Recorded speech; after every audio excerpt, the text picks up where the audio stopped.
Our last piece for discussion of the 1950s is Walter Lippmann's The Public Philosophy.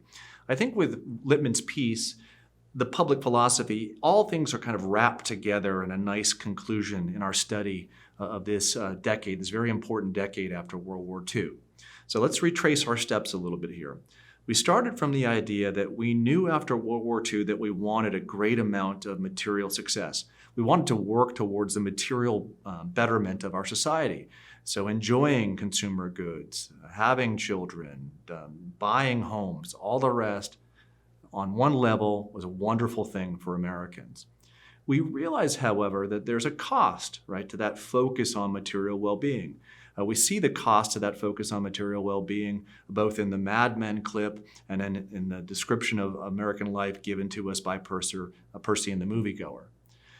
Now, how do we then deal with the threat of the Soviet Union as exposed by George Kennan and further given light to by Whittaker Chambers? How do we deal with that threat, and how do we develop, and this is very important, how do we develop a more positive witness for our way of life?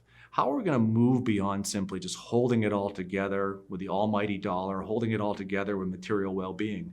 This is exactly the point that Lippman takes up at the beginning of his essay. He says at the beginning of the American regime, what made the founders so unique is that they relied upon a public philosophy that was built upon the natural law.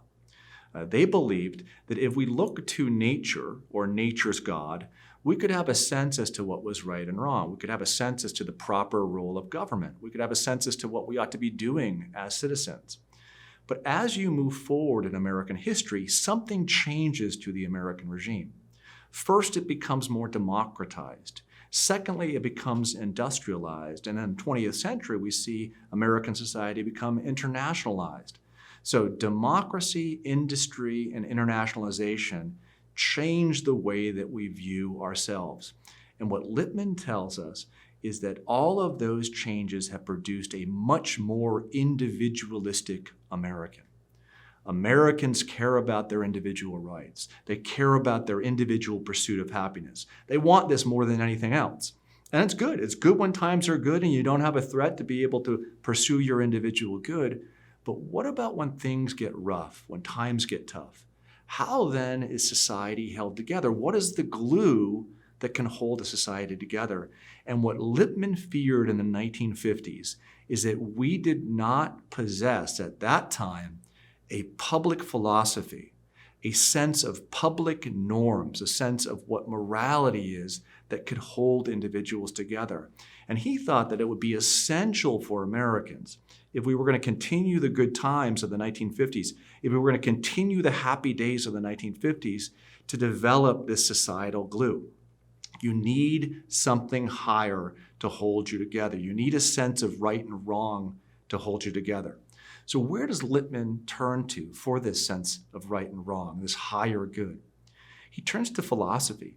He believes that the most important task that will be taken up in the 1950s will be the task of public intellectuals to speak directly to the American people and to give them a clear sense as to what their citizenship amounts to. It doesn't simply amount to receiving this good or that good, but it amounts to you having a responsibility to others in times of danger, in times of fear. Only if American society is built on this glue of a public philosophy provided to them by a more philosophic perspective will we be able to survive not only as one society, but also the threat of the Soviet Union.